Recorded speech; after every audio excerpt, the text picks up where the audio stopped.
Welcome to the Political Checkmate, and today I am going to checkmate a video by a very angry Robert Reich, and this is the most angriest I have ever seen. This video is called Robert Reich Debunks 6 Big GOP Lies About the Economy. So here we go. One of the big lies that we've been told over and over again for years, and again, some Americans start to believe it because they hear it over and over again, is that if you give tax cuts to the rich and to the corporations, everybody will benefit. It will all trickle down to everybody else. A lie. It has not happened. It has never happened. They don't need more tax cuts. Big corporations are now sitting on $2 trillion of cash. There are higher corporate profits now than we have seen in 35 years. The ratio of corporate profits to wages is now higher than it's been since before the Great Depression of the 1930s. And so when you hear somebody say corporations need tax cuts or they need regulatory so-called relief, they need to cut their costs, they need, in other words, to have even more profits to create jobs, don't you believe them. That is a downright bold-faced lie. Trickle-down economics is a straw man against free markets. The effects of tax cuts help business performance, such as increasing investment in R&D, according to the National Bureau of Economic Research. Another National Bureau of Economic Research study found that deregulation increases investment. Let's say that the corporate profit is high. That still does not justify taxes or regulation because these things are slowing down growth and making it harder for small firms to compete. This study from the National Bureau of Economic Research found that income tax rates discourages the growth of small businesses, while on regulation it helps make regulatory capture, where it makes it difficult for a business to compete, giving big firms more power. A study from the National Bureau of Economic Research supports this idea. Lie. Now another lie we hear over and over again, if you shrink government, you'll create more jobs. This is unbelievable. How it is that by shrinking government you create jobs. I debate a lot of people, a lot of conservative economists and others on television who keep on saying this, and I keep on saying, tell me your theory. How is it that if you lay off teachers and social workers and firefighters and police officers, if you have fewer people building the roads, building the highways, building the infrastructure, fewer people rebuilding our schools, fewer people doing all of the public's work, how can that create more jobs? And the answer I get is, government always gets in the way. I say, but tell me exactly, how is it that if you shrink government, you're going to create more jobs? Particularly when consumers are holding back because they can't do it. And the answer I get is, government always gets in the way. In other words, there is no intellectual basis for the ideology, and it is purely an ideology that says, if you shrink government, you get more jobs. If you shrink government, you get fewer jobs. Give me names, Reich, on who you debated. To answer your argument, what it means by small government is not simply getting rid of schools or roads, which could be replaced by businesses. What it instead means is that big government ruins business growth and that it is not able to create jobs because of things like taxes and minimum wage. According to a study from the Journal of Human Resources, it found that minimum wage hurts job growth, while on tax cuts, a study from the National Bureau of Economic Research looking at 250 state corporate tax changes from 1970 to 2010 found that a 1% point cut leads to a 0.2% increase in employment and 0.3% increase in wages, and that the same study found that tax increases are almost uniformly harmful. In fact, a CBO study found that labor bears 70% of corporate taxes. You remember the baby boomers? How many of you were born between 1946 and 1964? All of you. No. Well, we boomers had the advantage of huge investments in public education, in higher education, in public higher education, huge expansion. We invested in infrastructure, we invested in education, we had a tax structure in those years in which the top income earners never paid below a marginal income tax of 70%. 70%. In fact, under Dwight David Eisenhower, who nobody would call a socialist, I don't believe. Some would now. Yes. The top marginal income tax rate on the top earners was 91%. And even with deductions and tax credits, that still meant that they were paying an effective tax rate of hugely higher than they are today. And yet the economy grew faster.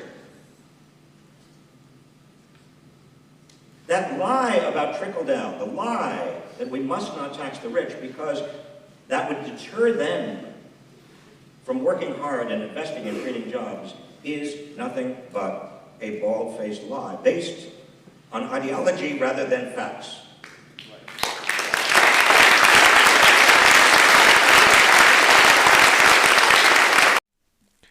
Correlation does not equal causation, because some of that was because of America winning the war. Also, the private sector does a better job than the government. This study found that charter school pupils make more and seek higher education more than public school pupils, and I would recommend Walter Block's book on privatization of the roads. The Tax Foundation shows the effective tax rate in the 1950s being 42% and in 2014 being 36.6%. So basically almost a 6% decline. Another thing the Tax Foundation points out is that if we solely look at the marginal income tax rate, it is 16.9% effective tax rate for the 1950s, and only a small number of taxpayers had enough income to fall in the top bracket. Also, according to Hauser law, tax revenue has generally been under 19% as a share of GDP. Also, there was way more regulation today than back then.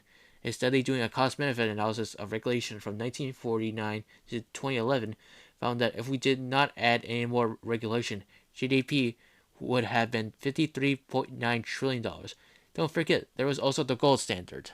And just like the 1950s, when I was told by my father the debt is going to be the biggest, no, the debt, if you get growth back, if you get jobs back, the debt shrinks as a proportion of the national economy. It becomes more and more manageable. And by the way, here's another lie. They are saying that the long-term debt that's out there 10 years from now is all because of Medicare and Social Security and all of the spending. It's not. The long-term debt out there is because of rising health care costs. Medicare is the most efficient system we have.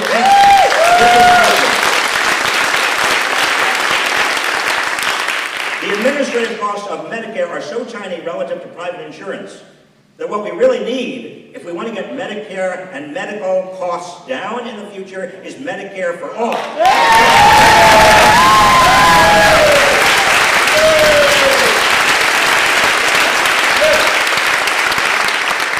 And then we can move from a fee-for-service system to a fee-for-healthy outcome system, and that's what we need. This boldly assumes that the government creates wealth and does not waste the tax dollars. Even though the private sector creates more wealth, it is more efficient. The majority of studies find government debt to be bad to the economy, and at a debt level of somewhere between 75 and 100% of GDP is bad. The reason why is because of long-term interest rates on borrowing money. Higher interest rates in inflation. The claim that Medicare has a lower cost than private insurance is a myth. It is because you are not looking at all the costs, such as the IRS collecting the taxes, Social Security collecting premiums paid by beneficiaries, and the Department of Health and Human Services helps to manage accounting, auditing, and fraud issues, and pays for marketing costs, building costs, and more. And also, you are not looking at the same people being treated because the elderly are sick than the average patient. You should instead look at administrative costs per patient. And if you do, private insurers spend $453 per beneficiary and Medicare at $509 per beneficiary, according to a 2005 analysis. Medicare for all won't save any money and instead increase costs by $32 trillion, according to the study by Charles Bauhaus. And anybody who tells me the Social Security is a Ponzi scheme, I've heard that recently. Can you imagine the irresponsibility? I mean, look at putting partisanship to one side. I've never heard a public official running for national office who lies through his teeth by saying the Social Security system is a Ponzi scheme.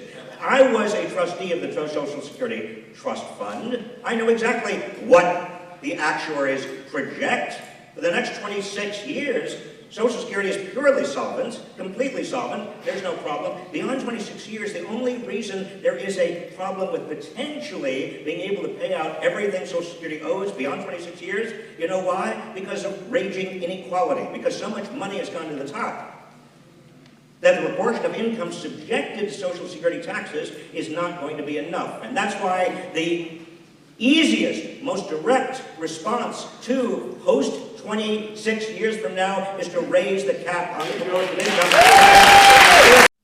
How does this not prove that Social Security is a Ponzi scheme? So you are saying that a payment structure that is similar to a Ponzi scheme is not a Ponzi scheme because the system is going to run for a long time. Really? The reason why Social Security is going to fall is because seniors are retiring and not enough young people are entering the workforce. And life expectancy is increasing.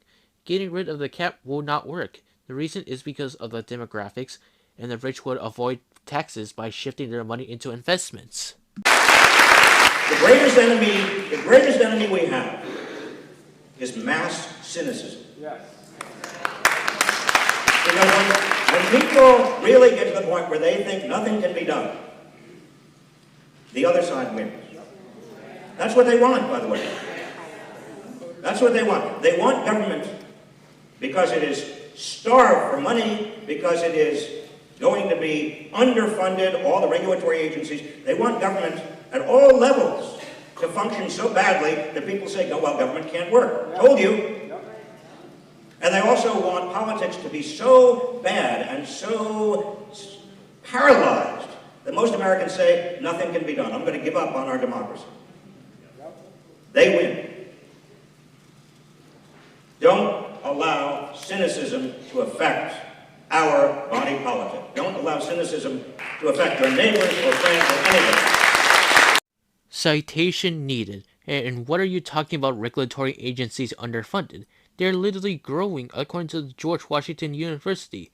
Government itself does not really work because of public choice theory. I would really recommend economist Anthony Davies' video on this subject. This is the end of the video. Thank you for watching, and please donate to my Patreon so I can make more videos and have your video requests checkmated. And thanks for watching, and have a nice day.